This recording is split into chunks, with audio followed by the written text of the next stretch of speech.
Hello, good afternoon. I'm Farnaz Mootabi, Cross-Cultural Management Group E. Hello, my name is Ashwaria Souni. My name is Khaya Williams. My name is Abdullah Mohamed. My name is Yin Zhenhua. Good afternoon, everyone. IKEA was founded in Sweden 1943 and currently is world's largest furniture retailer. And IKEA is a multinational company.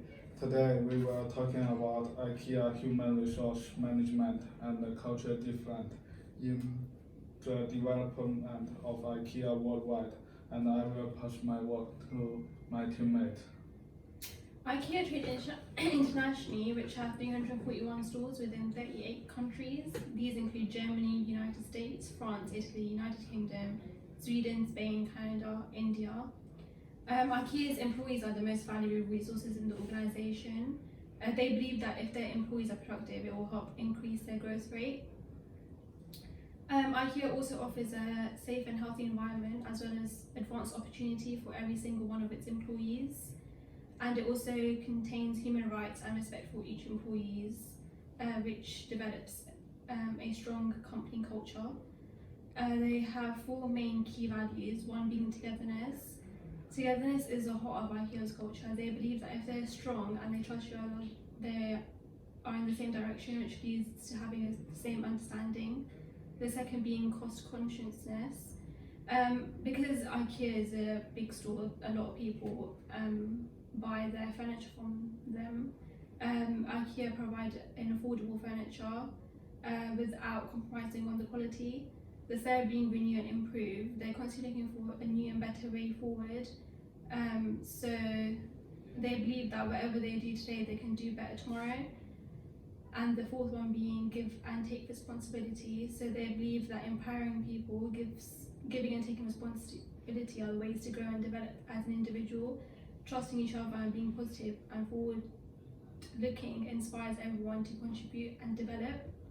I will now pass it on to Farnaz and Khaya, who will be talking about the barriers and differences. One of the main differences and barriers would be high and low context. Different cultures communicate through various levels of context. Low context cultures such as Sweden, the United States, Australia and most of Europe require little or no explanation of orders and requests, preferring to make decisions quickly.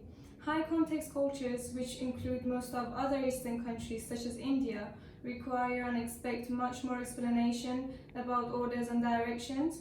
Businesses that operate with a low context form of communication spell out the specifics in messages, while those from a high context communication culture expect and supply more background with their messages. The next one would be different meaning of cues. Western and Eastern cues have substantially different meanings in the businesses. The word yes, for example, usually means agreement in Western cultures.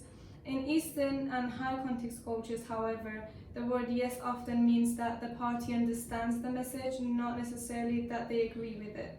A period of silence during negotiations with an Eastern business associate may signify displeasure with your proposal. While frank openness might be desirable in Western cultures, Eastern cultures often place more value on saving face and avoiding disrespectful responses. I'm now going to pass it to Khaya, who will be discovering this more.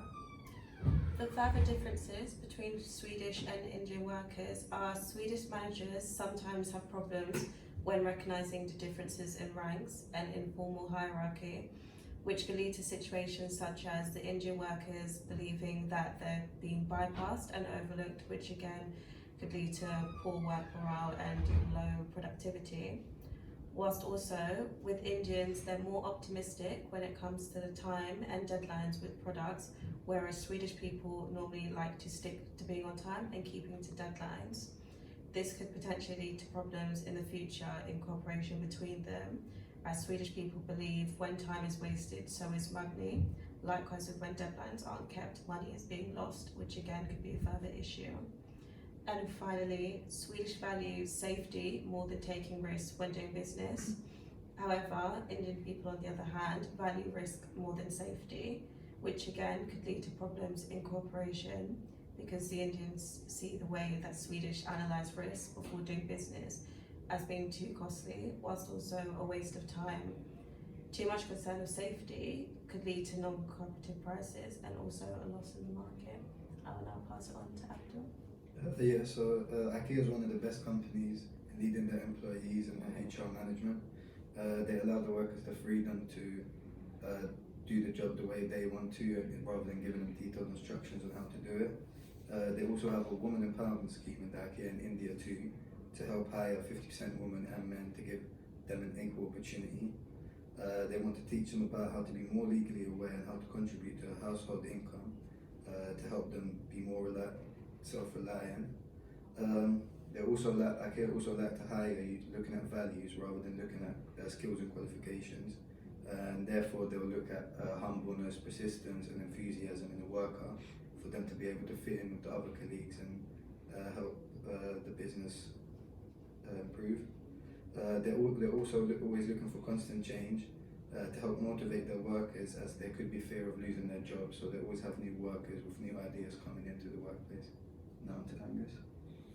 In conclusion, many multinational companies are successful because their cultural difference will adjust.